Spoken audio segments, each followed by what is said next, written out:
Nos compagnons avaient presque fini leur périple à Rocher-sous-Bois. Ils ont découvert les secrets de la maison abandonnée, trouvé le coupable, même si celui-ci s'est enfui, mais il leur reste encore leur quête principale à finir. En effet, ils n'ont que 2 des 4 chevaux nécessaires pour le départ pour Puermo-Tejas. Le maire et sa fille en possèdent, et finir de les aider pourrait débloquer la situation. Vont-ils achever leur mission ? Vont-ils au contraire décider de rester au village pour s'assurer du bien-être des animaux fantastiques ? Retrouveront-ils un jour Mécan Valine, assassin et contremaître ? Nous le saurons bientôt. Ils se rejoignent tous devant la mairie. Rilol n'a toujours pas bu sa bouteille, heureusement pour eux, et donc ils ont toujours le droit d'entrer. Théus est tellement fier d'avoir tous les coquillages pour Matagri qu'il demande par commencer par aller lui offrir. Les autres sont attendris et acceptent. La jeune femme leur confie sa 2e mission sur les 3 qu'elle possède. Elle chuchote à Meilin une question. Elle aimerait que l'elfe se renseigne sur les possibilités de fécondation entre une humaine et un gnome, et une humaine et un géant. Meilin est interloquée par cette question, mais elle accepte de se renseigner. Dans le couloir, en sortant, Meilin pose directement la question à Siran, et ce dernier lui répond de ce qu'il sait. Les humains sont la seule race à pouvoir se reproduire avec toutes les autres. Meilin rappelle à ses amis de ne pas oublier de chercher la bague dans le bureau du maire. Ils s'y rendent donc aussitôt. Roman lui remet les impôts qui sont dus par l'apothicaire, et Meilin lui annonce que Heidi va cuisiner ce soir même l'axolot léger rôti au four pour toute la ville. Malheureusement, tout n'est pas réussi. Ils doivent également annoncer la fuite de Mécan. Roman lui promet de lui ramener le contremaître s'ils arrivent à le retrouver sur leur chemin. Siran souhaite savoir si le maire a un projet pour la maison abandonnée. Pépalo songe à en faire une attraction pour du tourisme macabre. Meilin lui demande s'il a retrouvé la bague du prince suite à sa visite. Il leur dit qu'une autre femme est déjà venue poser la question dans l'après-midi et qu'il n'a rien vu de tel. Il leur rappelle l'itinéraire du prince. Ce dernier est arrivé à la mairie en premier, puis ils ont été sur la place du village pour le présenter aux personnes influentes de Rocher-sous-Bois, à Dio par exemple. Ils ont discuté des exploits de l'aventurier retraité. Du coup, Pépalo lui a fait visiter les quais.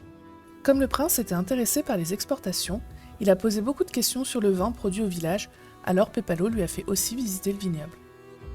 Le prince est reparti presque aussitôt. Meilin fouille tout de même le bureau, il n'y a rien. Elle regarde également les bijoux que porte Pépalo, mais rien ne correspond. Il leur écrit un petit papier qu'il signe pour qu'il puisse prendre 2 chevaux dans son écurie. Notre petite elfe tente de faire pencher la balance en faveur de la guilde des mages plutôt que la guilde des commerçants, mais le maire n'est pas du tout intéressé. Seuls les profits lui font envie. Ils retournent dans le couloir et sont à nouveau en désaccord. Siran et Meilin souhaitent aider les mages, mais Acario les prévient. Il fera tout ce qui est en son pouvoir pour les empêcher de couler la guilde des commerçants. Il trouve qu'il n'y a rien à gagner à aider les mages, et il n'a pas envie de se fermer des portes dans sa quête de richesse. Roman est plutôt du côté d'Acario. Ne sachant où aller, Acario sort sa boussole qui pointe vers la guilde des magiciens. Avant de partir, il récupère des chevaux. Il y en a 4 dans les écuries, une mule, une jument et 2 étalons. Roman choisit Tyr, un étalon noir très têtu, tandis que Siran prend Marcis, le second mâle, marron à taches blanches. Félicitations, au bout de la 5e session, nos amis peuvent à présent continuer leur quête principale. Ils se rendent sur la place, mais elle est minuscule, juste devant la mairie. Ils la fouillent, mais à nouveau aucune trace de la bague tant recherchée. Ils retournent au dock juste après. Ils savent qu'ils ont assez fouillé le bureau du contremaître, mais ils veulent vérifier une dernière fois les quais ainsi que l'entrepôt. Acario et Siran cherchent sur les quais, mais ils attirent l'attention de Hard Corcas, l'une des 2 dockers qui y travaille. C'était déjà elle qui avait surpris Meilin dans l'entrepôt la veille. Siran l'informe qu'il recherche la bague du prince.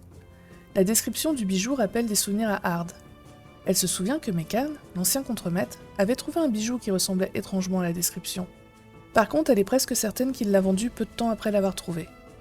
Elle n'est pas sûre du tout, mais pour elle, l'acheteur était un membre de la guilde des mages. Siran la remercie tellement chaleureusement qu'elle se met à rougir. Notre érudit lui offre le savon qu'il avait volé dans la maison abandonnée. Premier cadeau d'une longue série, vous allez voir. Contre toute attente, elle est très heureuse de ce cadeau. Alors qu'elle repart travailler, Siran avoue qu'il a trouvé charmante la docker. Il se demande si elle est libre. Une histoire d'amour est-elle née ? Toujours à la recherche de la fameuse bague, ils reviennent à la guilde des magiciens. Dalerf est toujours à l'extérieur et il arrose ses jonquilles. Dans la discussion, Dalerf leur montre le livre qu'il lisait les premières fois qu'ils sont venus. C'est un livre de jardinage. Meilin lui demande si elle peut lui emprunter pour la soirée. Un peu surpris mais ravi, le gnome accepte. Siran veut savoir si Dalerf a déjà acheté des choses à Mécan, mais ce n'est pas le cas. il se méfiait beaucoup du contremaître. Lorsqu'il mentionne une bague, il les envoie vers Xbagor, qui est toujours à la recherche de métaux pour les transmuter. Les aventuriers réalisent qu'ils vont possiblement pas retrouver le bijou en bon état. Avant de monter la voir, nos amis se concertent. Ils ont la lettre de recommandation. Mais ils sont tous d'accord pour ne pas lui donner pour l'instant. J'ai trouvé cela étrange car ils ont déjà scellé leur accord avec Brimil. Ne pas donner la lettre ne leur apporte rien du tout. Mais dans leur esprit, ils sont libres de couler ou non la guilde des commerçants tant qu'ils n'ont pas donné le document. Malheureusement, c'est pas du tout les termes qu'ils se sont engagés à respecter. Acaio prévoit un peu leur échec et les informe qu'ils pourront toujours devenir amis avec la guilde des assassins. Pour ceux au courant de la suite, c'est plutôt drôle comme réflexion. Ils arrivent enfin voir Xbagor. Elle travaille toujours sur l'idée de Siran de transformer la boue en or, mais ça n'a pas l'air de bien se passer, car elle est couverte de saleté. Directement, elle demande sa lettre, mais Maylin fait semblant de ne pas la posséder. Alors je sais pas si vous vous souvenez, mais la première fois qu'ils sont venus ici, je vous ai dit qu'il s'agit de la seule pièce qu'ils n'ont jamais cherché à observer. Du coup, quand Maylin lui demande si elle a déjà acheté une bague, Xbagor lui montre un petit piédestal sur lequel il y a une bague sous une vitre. Elle dit l'avoir acheté 3 pièces d'or à Mekan. Acaio l'informe qu'elle appartient au prince, mais la gobeline n'est pas d'accord. Elle l'a achetée, c'est donc sa propre possession. Elle accepte de leur rendre si le contremaître lui rend ces 3 pièces. Ils lui apprennent sa fuite. Ils cherchent à l'intimider en la menaçant de la dénoncer comme receleuse de biens volés ou complice d'un meurtrier. Devant leur insistance, Xbagor avoue qu'elle a fait une petite bêtise. Elle leur demande d'observer le bijou de plus près. En vérité, la bague est très cabossée. C'était la première fois qu'elle tentait de transmuter de l'argent, et c'est pas une réussite. C'est pour ça qu'elle l'expose, pour se souvenir. Mais la bague ne pourra plus aller à aucun doigt. Elle préférait que l'on dise que la bague n'a jamais été retrouvée plutôt que d'avouer à tout le monde qu'elle a raté son expérience. Roman propose de lui racheter 1 pièce d'or et de dire qu'ils l'ont trouvée par terre dans cet état. Xbagor accepte à contre-cœur. Siran aimerait récupérer la gemme de la bague pour la tester sur son collier. Il achète le bijou à 1 pièce d'or à la gobeline. Elle désenchante le piédestal, car oui, il était piégé au cas où nos amis auraient voulu voler, et l'échange se fait. À l'extérieur, Acaio sort sa boussole qui indique le nord. Comme c'est l'heure du dîner, il retourne à l'auberge. Il y a beaucoup de personnes car tout le village est invité pour l'axolote. Le maire et Adio mangent ensemble. Les 2 aventuriers à la recherche de la bague ensemble à une autre table. Les 3 dockers sont attablés ensemble. Une autre table comporte les membres de la guilde et une dernière avec le vigneron, l'apothicaire et les derniers qui restent. Ils hésitent à rendre la bague immédiatement. Roman propose de tenter son pouvoir qui peut lui permettre de réparer un objet. Maylin examine le bijou et pense qu'avec un objet fin, la gemme pourrait facilement être délogée. Siran lui prête son scalpel. Maylin et lui montent dans leur chambre pour ne pas faire l'expérience devant les autres. Maylin a appris de ses erreurs. Elle explique donc avec beaucoup de détails la façon dont elle s'y prend pour procéder à l'extraction, et elle y gagne donc un gros bonus à son jet. Malheureusement, même avec 85% de chance de réussite, c'est pas suffisant. Elle réussit à extraire, mais elle se coupe méchamment le doigt avec le scalpel. Siran récupère la pierre, mais elle est trop petite pour son collier. Impossible de la faire tenir dedans. Siran tente de soigner Maylin, mais sans grand résultat. Ils n'ont pas envie de se blesser à nouveau en remettant la pierre sur la bague, et ils préfèrent dire qu'ils l'ont trouvée ainsi. Tous les 4 vont donc parler au couple qui adore se disputer. L'homme se moque de la femme qui n'a rien trouvé, et cette dernière lui rétorque qu'il n'est qu'un feignant qui n'a pas bougé de l'auberge. Avant de leur montrer la bague, il tente de négocier la récompense de 4 pièces d'or à la hausse. Mais sans aucun argument, il renonce. Siran donne la bague avec la gemme à côté. Rilial est horrifiée par l'état du bijou. Elle veut des explications. Il lui montre sans vergogne. Elle finit par leur donner la récompense à contre-cœur. Les 3 autres essayent de pousser Siran à aller parler à Hard, la docker, mais il n'ose pas. Il finit par lui tirer les cheveux de manière malicieuse, selon ses propres termes. Première fois que je vois cette technique de drague à l'œuvre. Ils vont voir le maire qui est ravi de son repas, il est avec Adio, le retraité. Pepalo aimerait manger son repas tranquillement, donc il clôt presque aussitôt la conversation. Siran remercie chaudement Adio de leur avoir confié sa propre aventure et lui offre sa griffe en retour. Ils s'aperçoivent ensuite qu'ils ont totalement oublié de prévenir l'aubergiste qu'ils avaient réglé son problème d'impôt. Jetertar est ravi de les voir, car il y a plein de monde à l'auberge grâce à eux. Il est débordé. Il lui annonce tout de même la bonne nouvelle. Le seul souci, c'est que cette quête était la toute première qu'ils avaient acceptée, et que la récompense, c'était des ragots sur tous les habitants du village. À présent qu'ils rendent cette quête en dernier, ils n'en ont plus vraiment besoin. Malgré tout, Jetertar n'a qu'une parole et commence à tout leur dire. Il leur apprend qu'Heidi est un peu naïve, qu'elle a un faible pour les nains, et qu'elle fait la meilleure recette de pain de la principauté. Sur radio, ils apprennent que la réussite de sa mission était un coup de chance, car depuis, il refuse toutes les quêtes qui lui sont confiées, de peur de perdre sa bonne réputation. Ozer Grecon, le vigneron, ment à tout le monde sur l'état de ses vignes. Elles ne sont absolument pas bien rangées, et on peut y trouver plein de choses en cherchant un peu. Ils apprennent la liste infinie des amants de Matagri, qui comprend entre autres Dalerf, Mekan, Gurbag et Rilol. D'ailleurs, en parlant du gnome, lui aussi est un coureur de jupons qui ne se limite pas à la fille du maire. Gétertar enchaîne sur Sbagor qui rêve de retourner à Puermotejas et qui rate toutes ses expériences. Elle s'est mise en tête de transformer des bijoux il y a quelque temps. Il leur fait part de la rivalité entre Brimil et Rilol. Il couvre d'éloges les dockers, excepté Mekan. Sans surprise, il leur apprend que le maire est très cupide. Et voilà, c'est ainsi que nos aventuriers deviennent tristes de ne pas avoir obtenu ces informations plus tôt. Mais bon, mieux vaut tard que jamais. 3 de nos amis vont prendre leur repas à une table, alors que Siran se dirige vers la docker pour tenter de lui parler. Il lui offre une bouteille de vin.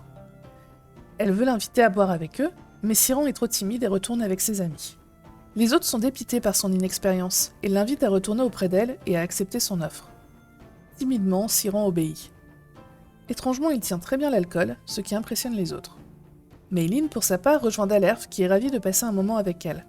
Il a fait sécher une jonquille qu'il offre à la petite elfe. Il veut l'inviter à faire une promenade au clair de lune, mais Meilin aimerait parler à Matagri avant.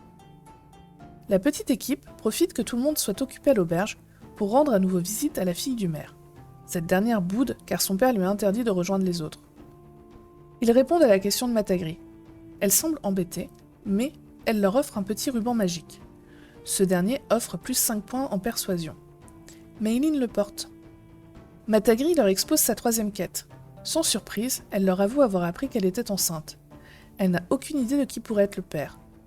Elle songeait à inventer un mensonge, mais si elle accouche d'un demi-géant ou d'un demi-gnome, son mensonge ne tiendrait pas longtemps.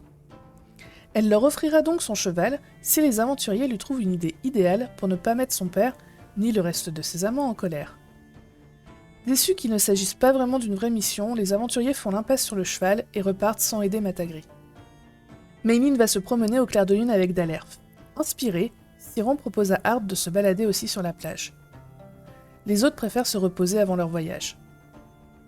Le lendemain matin, Meilin avoue que sa nuit a été mouvementée, mais Siran reste discret sur ses péripéties avec sa docker.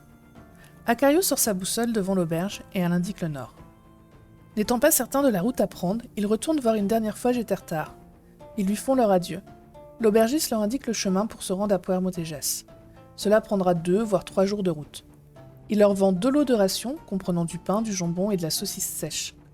Ils font confiance à Acario pour chasser s'il venait à manquer de nourriture. Roman veut acheter des couvertures, et il en prend 10. Avant de partir, chacun fait un jet pour déterminer sa compétence d'équitation. Acario a 63%, Roman 55%, Siran 19%, et Meilin fait 5%. Du coup, je la remonte à 10% parce que j'ai pitié. Pour rappel, comme je l'ai évoqué dans la vidéo de présentation des statistiques, cette compétence ne s'active que lors des dangers. Pour aller d'un point A à un point B, ils en ont pas besoin. Voici donc le moment du grand départ de Rocher-sous-Bois. Je vais continuer à résumer la session. Mais sachez juste que ma prochaine vidéo sera un petit compte-rendu du village. Vous donner un peu plus d'informations sur ce qu'ils ont loupé, ce genre de choses. Les voici donc sur leur monture durement acquise. Devant eux, les forêts laissent place peu à peu à des prairies et des collines. Il leur arrive de traverser des petits hameaux et de rencontrer aussi des voyageurs qui se rendent à Rocher-sous-Bois pour prendre la mer à leur tour.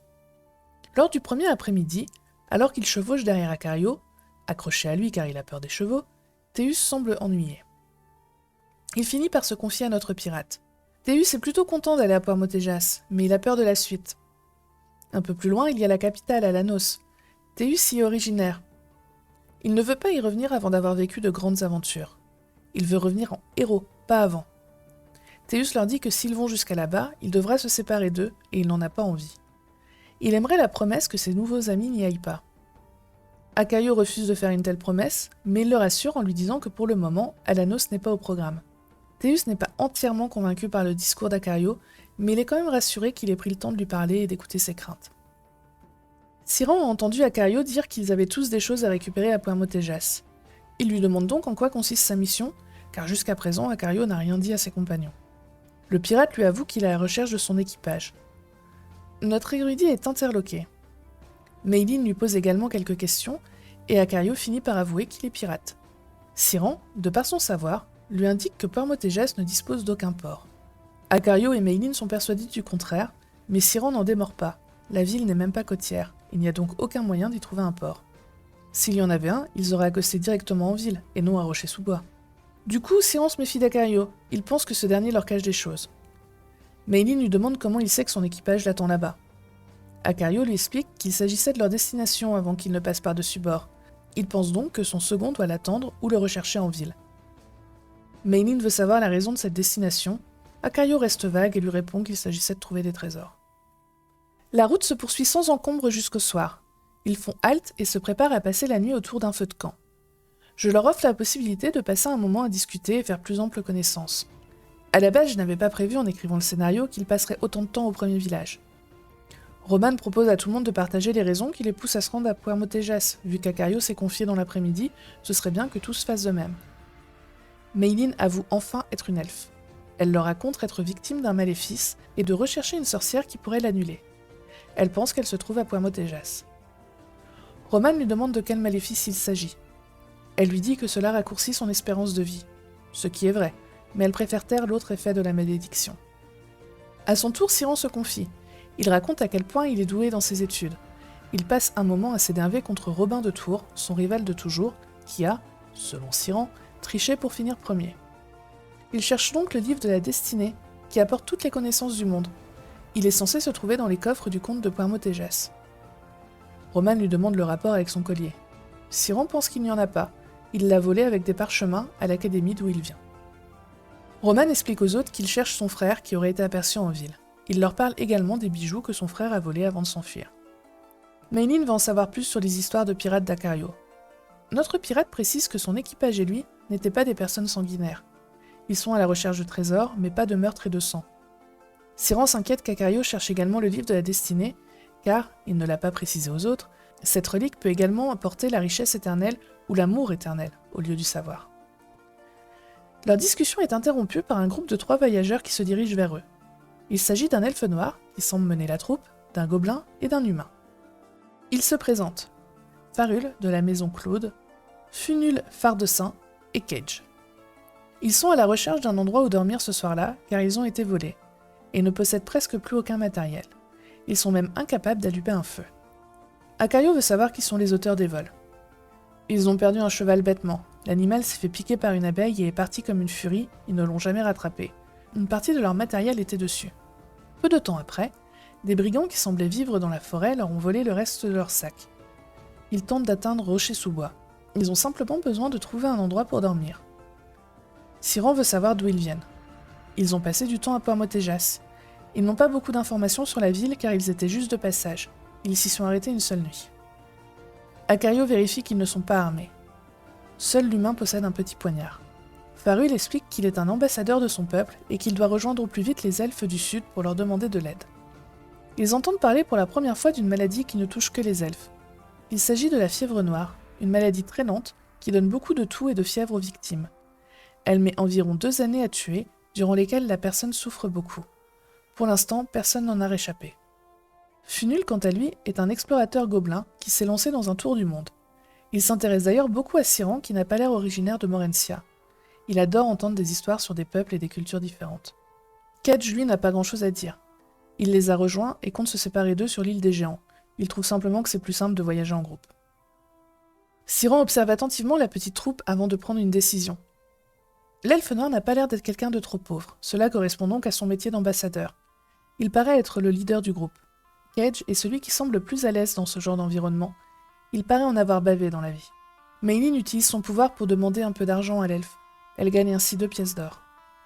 Leur histoire de brigands rend nos amis méfiants, et ils veulent instaurer des quarts pour la nuit.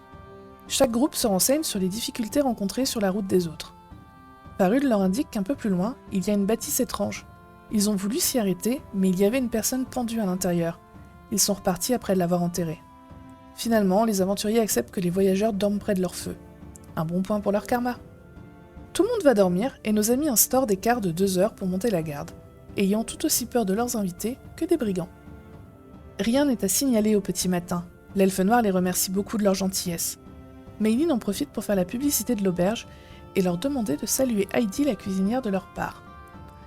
Siran papote avec le gobelin tout en rangeant leurs affaires. Il parle un peu de sa république, indiquant à Funul de se méfier s'il y passe durant son tour du monde, car elle est en guerre. Le gobelin leur apprend que Morentia l'est également, ce qui surprend tout le monde. Acario veut en savoir plus. Le gobelin lui apprend que Morentia est en guerre avec Ercia, une petite théocratie humaine lointaine. Acario change de sujet. Maintenant, il veut savoir où l'attaque a eu lieu exactement. Ils lui répondent que cela s'est passé pas trop loin de la ville, à l'orée de la forêt, et que les brigands étaient une dizaine. Les deux groupes se séparent. Nos amis repartent. Dans l'après-midi suivant, Maylin a un étrange pressentiment. Elle observe les alentours. Il y a des prairies, et non loin des bois, elle remarque une bâtisse. Elle se sent comme attirée par elle. La boussole d'Acario indique le nord. Maylin signale à ses compagnons qu'elle voudrait s'arrêter pour examiner la petite maison de plus près. Roman lui dit que c'est sans doute ici que le pendu se trouvait. Il s'approche prudemment. Il y a un jardin à l'abandon, une petite tombe fraîchement creusée à côté de la maison. Le bâtiment en bois, en lui-même, n'a pas l'air très bien construit, mais il a l'air également récent. Maylin observe un peu l'extérieur. Elle remarque que le jardin a commencé à pousser, certains légumes ont été déterrés par des animaux. Elle entend également des petits grattements dans les arbres. Elle ramasse un caillou et le lance dans les arbres. Cela n'a pas particulièrement d'effet. Elle tente de monter à un arbre, tandis qu'Acario sort son arc au cas où. Maylin arrive à monter, mais elle perd l'équilibre presque aussitôt et tombe au sol en se baissant. Acario se moque d'elle. Il tente donc à son tour, mais il ne trouve aucune prise et ne quitte même pas le sol. Roman et Maylin entrent à l'intérieur. Il n'y a presque aucun confort. Il y a un petit lit avec une couverture, une table avec une seule chaise. Maylin vole la couverture.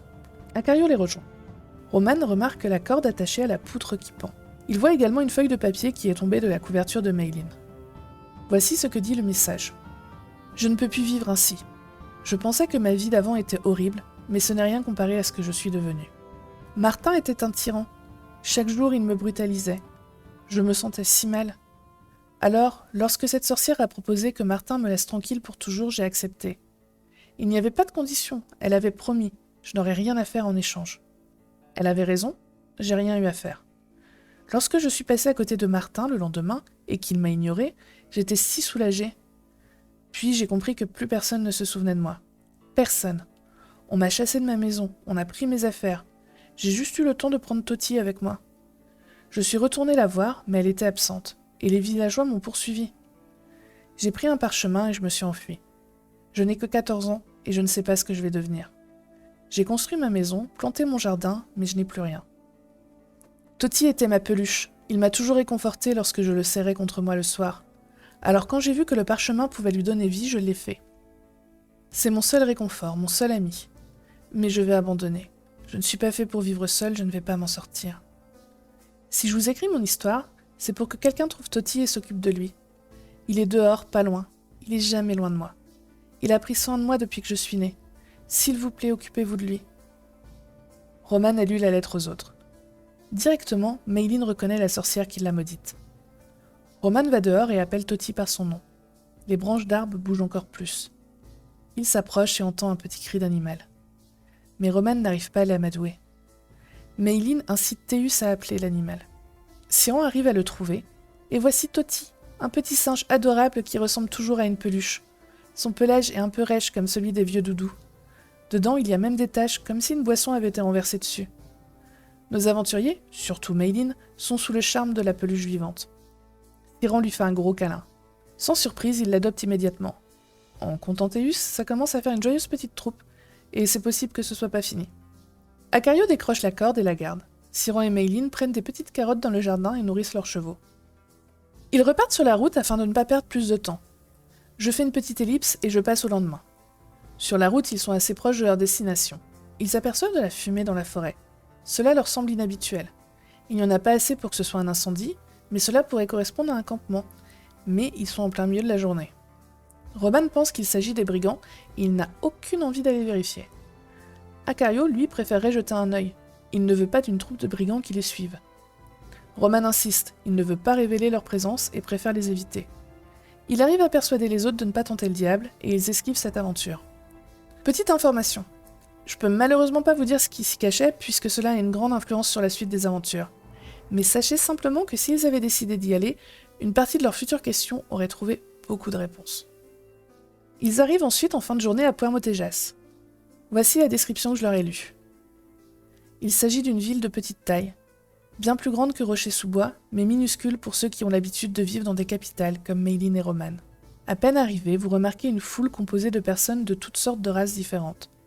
Cela faisait longtemps que vous n'étiez pas retrouvés entourés d'autant de personnes. Les rues sont étroites. Les maisons sont collées les unes aux autres avec leurs façades blanches, éclatantes. Vous marchez sur des petits pavés gris clair et, si vous levez les yeux, vous apercevez assez loin sur votre gauche des murailles qui encerclent un château ainsi qu'une vieille tour à l'autre bout de la ville. Des enfants courent partout accostant les voyageurs. L'un d'eux, justement, se dirige vers vous. Ce petit garçon des rues leur souhaite la bienvenue et les informe qu'ils vendent des cartes de la ville et il se propose d'être leur guide pour la journée. Meilin veut acheter une carte, mais il les vend 5 pièces d'or. Du coup, elle se ravise aussitôt. Son service de guide est à 1 pièce d'or par jour. Meilin préfère faire les poches au garçon et elle lui vole directement une carte. Je vous l'affiche. Il y a quelques lieux à noter dessus. Siran lui demande où est le pigeonnier. Il leur indique le quartier commerçant sans vouloir entrer dans les détails. Il tend la main à l'érudit pour avoir une pièce en échange de l'information. À la place, Siran lui donne une carotte. L'enfant est très déçu et il les laisse seuls. Ils rentrent donc pour commencer dans le quartier commerçant. C'est un quartier très animé. Les rues sont très étroites et n'ont pas été construites pour accueillir autant de monde. Il est parfois difficile de circuler. En essayant de regarder autour d'eux, ils pensent reconnaître un pigeonnier au centre du quartier. Ils aperçoivent une insigne de librairie au loin à leur gauche, une insigne d'herboriste juste en face de la première, et à leur droite, une boutique étrange, sans indication sur la devanture, qui attire leur regard, et pour finir, juste face à eux, une échoppe de magie à l'air ouverte. Alors qu'ils se dirigent vers le pigeonnier, Romane se sent observé. Il cherche autour de lui et croise le regard d'une femme, qui se met à rougir et qui se faufile aussitôt dans la foule. Notre guerrier tente de se frayer un chemin parmi la foule, mais il finit par perdre la femme. Déçu, il rejoint les autres pigeonniers. Siran et Acario ont tous les deux du courrier. Pour rappel, ils ont tous deux un pouvoir passif concernant le pigeonnier. Je vous lis celle de Siran. Mon petit bébé, j'espère que tu as fait un bon voyage. Je suis inquiète de te savoir seul, mais je sais que tu es grand à présent. Mais je me fais du souci. Lorsque tu auras fini ce que tu étais parti faire à Puermotejas, j'aimerais que tu ailles à Alanos. Ne rentre surtout pas tout de suite. Je t'enverrai de l'argent, bien entendu, mais tu sais, ici c'est la guerre. Surtout, si tu vois un elfe, ne t'en approche pas. Reste prudent, mon petit bébé à sa maman. Je t'embrasse très fort, tu nous manques. 1 pièce d'or accompagne le message. Voici la première missive d'Acario. Quand est-ce que tu reviens à Sony? J'ai l'impression que tu nous oublies parfois, ma sœur et moi. En tout cas, nous, notre business fonctionne toujours très bien. Je t'ai envoyé un paquet de cendres. Pense à nous quand tu l'utiliseras. À tout ce que l'on faisait lorsqu'on en respirait chez toi. Tu nous manques, elle était. Et il a également la surprise de recevoir un second message que voici. Capitaine, je ne veux pas avoir l'air de vous manquer de respect, mais il n'y a pas de port à Puermotejas. Je sais que vous vouliez y aller pour votre carte là, mais nous on peut pas. Alors pour l'instant, on vous attend à Lanos. Le bateau a morflé pendant la tempête. On peut plus repartir. Au fait, j'espère que vous êtes bien vivants, hein, les matelots se demandent. Je leur ai dit c'est la fermer. Mais bon, si vous êtes pas là vite, je vais devoir finir capitaine, moi. Meilin veut à présent visiter la boutique de magie. Il s'agit d'un magasin rond dans un coin de rue, avec la devanture peinte en bleu nuit, des petites clochettes qui s'agitent au vent, et on peut lire sur l'enseigne « Novice ou maître, vous avez là ce qu'il vous faut ». La boutique s'appelle « La magie à tout prix ». À l'intérieur, la boutique paraît très ancienne. Tout a été fait pour créer une ambiance et un décor mystérieux. Des voiles recouvrent certains objets. Quelques livres prennent la poussière sur une étagère. Une petite lyre joue de la musique toute seule. Et au centre de la pièce, un gobelin pose ses lunettes lorsqu'il voit les aventuriers entrer. Il se présente, Flasque, propriétaire de la boutique. Meilin veut savoir s'il a quelque chose en rapport avec la magie runique. Le gobelin l'entraîne vers un présentoir qui contient un stylet runique de maître dans un coffret. Si vous avez regardé la vidéo de présentation de Meilin, vous savez déjà qu'à chaque fois qu'elle utilise une rune, elle perd 10% sur les prochaines de la même journée. C'est réinitialisé à chaque matinée. Grâce à ce stylet, la première rune de la journée n'enlèvera aucun pourcentage aux suivantes. Il le vend 5 pièces d'or, et Meilin l'achète aussitôt. Elle aimerait également apprendre des nouvelles runes, mais il l'informe qu'il faudrait plutôt se rendre à la guilde des mages. Il s'agit en plus de la porte d'émeraude, où Meilin et Siran sont déjà membres. Il leur indique l'emplacement du bâtiment, tout au nord-ouest de la ville non loin du château. Je vous mets une petite carte qui indique l'emplacement de tous les bâtiments importants de la ville, mais sachez que les aventuriers ne la possèdent pas. Maylin veut regarder ce qu'il vend d'autre. Flasque lui montre donc ses articles. Il possède 2 livres. Le premier s'appelle « Le langage sacré des pierres précieuses » et le second est un livre permettant de s'améliorer en langue elfe. Il possède également une carte secrète. Il explique à nos amis qu'elle peut être liée à un lieu, comme une ville, et qu'elle affichera automatiquement la carte. De plus, dès qu'il recherche un objet important ou un lieu important, elle va illuminer l'endroit. Il les prévient que le taux de réussite n'est pas de 100%, et qu'une fois liée, la carte ne pourra pas être déliée du lieu. Maylin l'achète également pour 3 pièces d'or. Le marchand, voulant continuer à faire affaire, leur propose un sextant d'argent. Acario s'y intéresse. Il explique que l'objet a été enchanté pour aider le navire à résister à toutes les intempéries. Notre pirate l'achète pour 5 pièces d'or. Pendant qu'il valide la transaction, Acario raconte aux autres qu'il a eu des nouvelles de son équipage, et il leur dit rapidement le contenu de la missive qu'il a reçue. Il se dit d'ailleurs qu'il faudrait qu'il envoie une réponse avant qu'on le pense décédé. Il tease un peu les autres en les informant qu'il leur partagera quelque chose lorsqu'ils seront dans un endroit calme.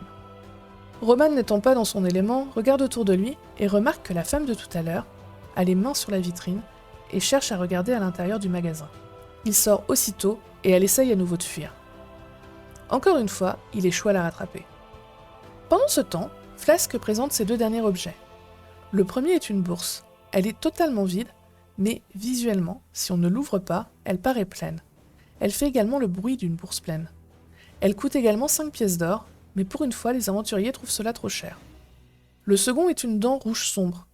C'est une dent de démon qui permet d'invoquer un démon lors de combats. Par contre, l'invocation est aléatoire. Il les prévient qu'il ne sera pas facile de contrôler l'invocation. Il la vend 8 pièces d'or. Il accepte de descendre à 7 pièces d'or sous la pression de Maylin, mais il ne l'achète pas. Siron demande au commerçant s'il possède un objet un peu moins légal, mais celui-ci répond négativement d'un ton un peu méfiant. L'érudit veut lui vendre sa fiole de sable en prétextant qu'elle est magique. Le marchand accepte s'il peut la faire expertiser. Du coup, Siron refuse.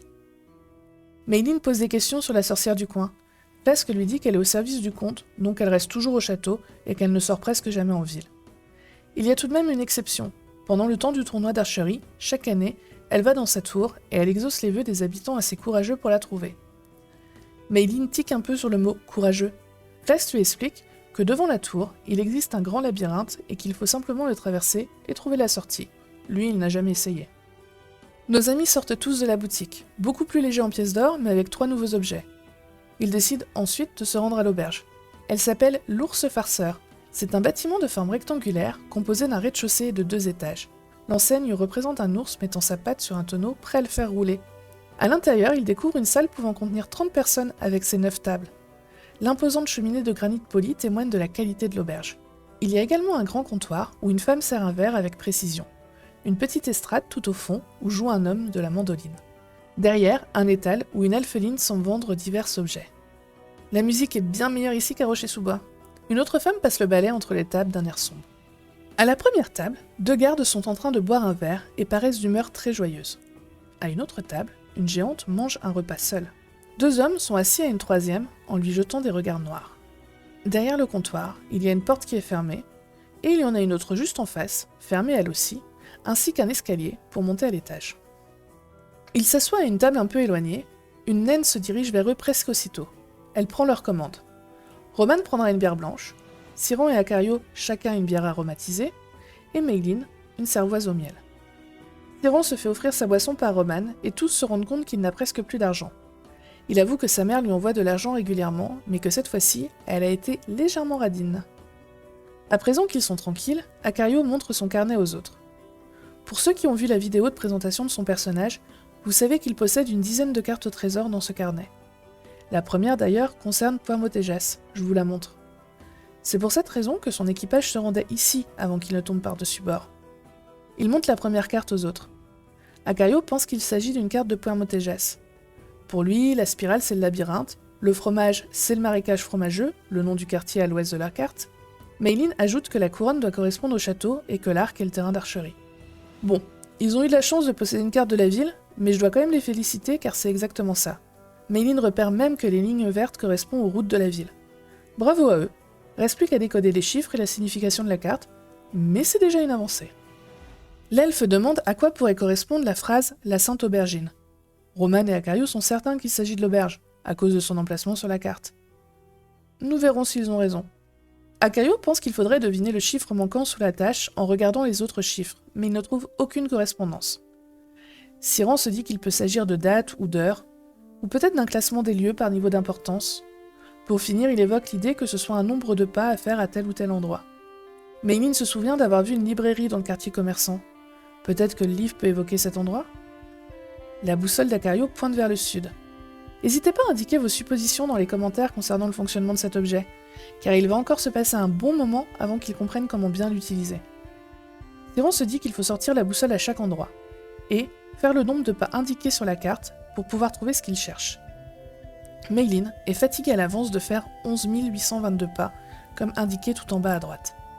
Siran lui répond qu'il faudrait plutôt faire 11 pas, ressortir la boussole, faire 8 pas, ressortir la boussole, et faire 22 pas pour finir.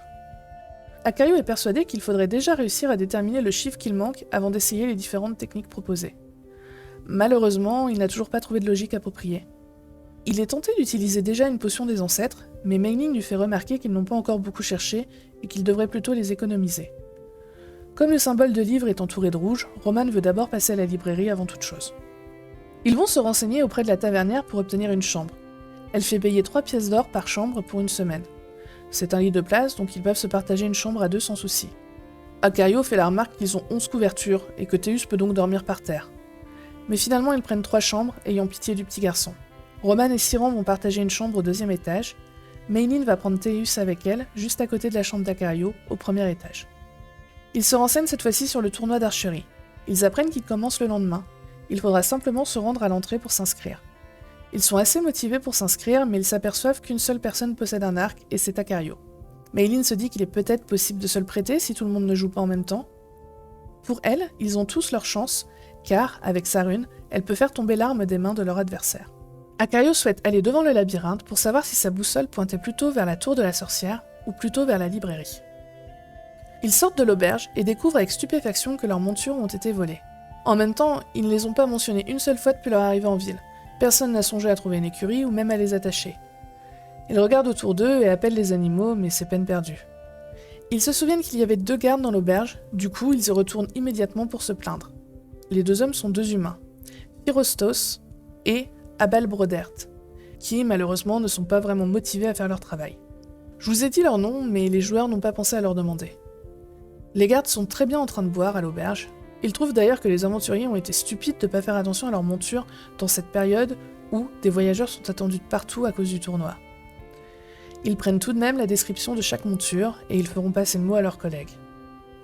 Roman se montre un peu agressif. Il trouve que la ville est mal gérée vu qu'elle possède ainsi des voleurs. Notez que pour des gens qui volent tout ce qui leur tombe sous la main, ils sont plutôt mal placés pour se plaindre. Les gardes rétorquent que le tournoi attire toutes sortes d'individus et qu'ils n'y peuvent rien. Les joueurs boudent un peu, voire beaucoup, de ce vol, mais ça leur passera. Ils se rendent finalement au labyrinthe un peu triste. Ils arrivent devant un bâtiment, sans toit, assez sinistre, avec des murs de 4 mètres de haut couverts de lierre. Une femme se tient devant l'arche d'entrée. À la base, ils venaient pour essayer la boussole, mais Meilin ne peut pas résister et va parler à la dame. Elle s'appelle Tralusa Rinasan. C'est la gardienne du labyrinthe. Comme il est enchanté, son rôle est d'expliquer son fonctionnement aux visiteurs. Elle explique être l'apprentie de Ranalela, la sorcière. Meilin demande à entendre les règles du labyrinthe. Tralusa lui demande de tendre la main pour l'enchanter. Le sort se dissipe de lui-même au bout d'une semaine. Il va lier Meilin à un objet présent dans le labyrinthe. Elle devra le trouver et l'amener à la sortie pour ouvrir la porte de la tour. Elle prévient également qu'elle n'a le droit de faire rentrer qu'une personne par une personne et qu'elle doit laisser passer 5 minutes avant de faire rentrer la personne suivante. L'apprenti précise que si quelqu'un se perd, le labyrinthe est enchanté. Il faut crier « Laissez-moi sortir » bien fort et la personne sera automatiquement téléportée à l'entrée. Acario se souvient enfin de sa boussole. Elle pointe vers le nord. Ils se mettent d'accord pour laisser Meilin essayer une fois le labyrinthe pour savoir à quoi s'attendre pour la suite. Meilin se fait enchanter la main. Elle est liée à une rose noire qu'elle doit trouver à l'intérieur. Je vous lis la petite description de l'entrée du labyrinthe. Vos oreilles bourdonnent comme si les sons avaient été atténués. C'est sans doute le sortilège de téléportation que la femme à l'entrée a mentionné. Vous ne voyez pas grand-chose. Toutes les pierres se ressemblent. Vous n'êtes pas certain de pouvoir vous y retrouver visuellement si vous tournez en rond. Le sol a été nettoyé avec professionnalisme. aucune pierre ou brindille ne traîne. Maylin peut aller à gauche ou à droite. Elle choisit la gauche et avance. Elle garde la même direction à chaque intersection et se retrouve dans un couloir qui se rétrécit et qui finit en cul-de-sac. À ses pieds, elle marche sur un magnifique sable gris. L'elfe creuse dans le sable et finit même par se blesser. Je vous épargne un quart d'heure de recherche dans le labyrinthe jusqu'à ce que Maylin traverse un parterre de roses de toutes les couleurs, sauf noir. Elle essaye de le traverser, mais elle tombe. Elle est écorchée de partout à cause des épines et elle a très mal. Elle tourne à nouveau en rond et s'aperçoit rapidement qu'elle a déjà parcouru les couloirs où elle se trouve. Exaspérée, elle cherche un nouveau chemin pour se retrouver quelques instants plus tard dans le même parterre de roses. Elle fait demi-tour à la recherche d'intersections nouvelles. Après plusieurs pénibles minutes, elle voit au loin une forme. Cela ressemble à une vache ou à quelque chose comme ça. L'animal est immobile, du coup l'elfe s'approche. En avançant, elle remarque que ce n'est pas un vrai animal, c'est quelque chose qui a été fabriqué simplement pour y ressembler. C'est en fait une licorne faite en carton avec une corne peinte en or. Il y a de vrais crins sur sa crinière et sa queue. Par contre, l'autre côté, c'est un cul-de-sac. Maylin s'agace et crie pour être téléportée à l'entrée. À son retour, Acario s'empresse de se moquer de ses écorchures. Mais l'elfe n'est vraiment pas d'humeur à rire. Tout en râlant, elle demande aux autres de partir d'ici. Du coup, il retourne dans le quartier commerçant. Roman remarque à nouveau son admiratrice secrète, mais il l'ignore. Il en a marre de la perdre à chaque fois. Maylin le prend en pitié et avec discrétion, elle attrape la femme par le bras. L'elfe la tire dans une ruelle pour qu'elle ne se mêle plus à la foule. C'est une très belle femme, de petite taille, avec de grands yeux vert pâle. Maylin veut savoir pourquoi cette femme suit leur guerrier, mais elle refuse de répondre. Comme l'elfe est de très mauvaise humeur, elle l'intimide sans difficulté. Acario et Roman les rejoignent. À peine arrivée, la femme se jette dans les bras de Roman en l'appelant par son prénom. Elle lui dit qu'il lui a beaucoup manqué. Malheureusement, le guerrier ne la reconnaît pas. Il lui demande son identité et cela la blesse beaucoup. Selon elle, ils ont vécu beaucoup de choses ensemble. Roman l'informe de l'existence de son frère jumeau. Mais elle paraît totalement perdue. Maylin remarque que la femme utilise le prénom Roman, et ce dernier lui dit que Lucius, son frère, a dû se faire passer pour lui quand il était en ville. La femme, que je vais appeler par son prénom même s'ils lui ont jamais demandé, Razezela, a du mal à les croire. La dernière fois qu'elle a vu Roman, il n'a mentionné aucun frère. Elle lui rappelle également qu'à leur dernière rencontre, Roman l'a prévenu que s'ils devaient se revoir, elle ne devait pas avoir confiance en lui. C'est ce qui explique ses fuites à chaque fois que Roman la repérait. Cela fait environ 5 mois qu'elle ne l'a pas vu. Razezela ne comprenant toujours pas cette histoire de jumeaux, Maylin lui fait croire que Roman a pris un méchant coup sur la tête et qu'il a perdu la mémoire de la dernière année écoulée. Les médecins auraient demandé aux personnes qui ont passé du temps avec lui de tout lui raconter pour qu'il retrouve la mémoire. Rassurée, la femme la croit et se jette à nouveau dans les bras de son beau guerrier. Elle apprend donc à Roman que son frère et elle se sont rencontrés à l'auberge de l'ours farceur. Il adorait le nom. Elle lui demande s'il aime toujours autant la politique car il en parlait beaucoup. Il évoquait aussi souvent les blasons. Et comme elle ne s'y connaît pas trop, elle lui a conseillé d'acheter un livre sur l'héraldique à la librairie. Elle souhaite rattraper le temps perdu. Il lui donne donc rendez-vous le soir même à la taverne. Elle les laisse tranquilles, et le groupe débriefe de tout ce qu'ils viennent d'apprendre. Ils entrent finalement dans la librairie, une boutique qui ne paye pas de mine, elle s'appelle Les Trésors du Temps. Il y a un mot sur la vitrine. Aucun ouvrage magique ou traitant de magie n'est disponible ici. À l'intérieur, c'est très bordélique. Il y a des ouvrages partout, des piles qui manquent de tomber. Même le comptoir sert à entreposer des livres. En les entendant arriver, une humaine d'une 40aine d'années fait tomber un tas de livres en se redressant et les accueille avec un sourire. Elle se présente, Sovion, la propriétaire. Maylin lui demande directement si elle reconnaît Roman. Bon, c'est pas le cas. L'elfe insiste en lui disant qu'elle lui a vendu il y a plusieurs mois un livre sur l'héraldique. Mais Sovion est formelle, elle se souvient de l'acheteur, et c'était un elfe noir. Pour retrouver son identité, elle leur conseille de parler au médecin qui travaille à l'ours farceur, car les elfes noirs ont tendance à être souvent malades ces temps-ci. Maylin essaye de savoir si le chiffre 111 ou 3-1 disent quelque chose à Sovion. C'est pas le cas. Acario voudrait acheter un livre sur les codes numériques, mais elle n'en possède pas.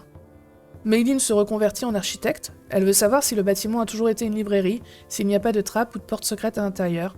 La vendeuse est totalement désemparée par leurs questions, alors Roman demande à faire un tour et à regarder. Elle accepte. Acario observe sa boussole qui se met à tourner dans tous les sens. Siran examine les rayonnages pour trouver une logique de rangement et s'aperçoit très vite qu'il n'y en a strictement aucune.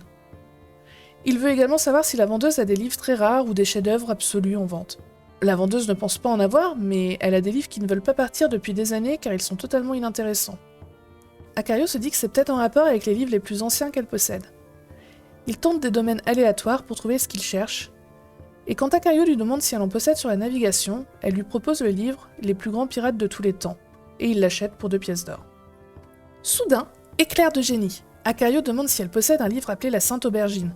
Elle l'a. Elle avoue que ça fait très longtemps qu'elle cherche à s'en débarrasser. Notre pirate veut y jeter un coup d'œil, mais elle refuse ce qui lui reste sur les bras, donc elle le vend, et elle le vend seulement.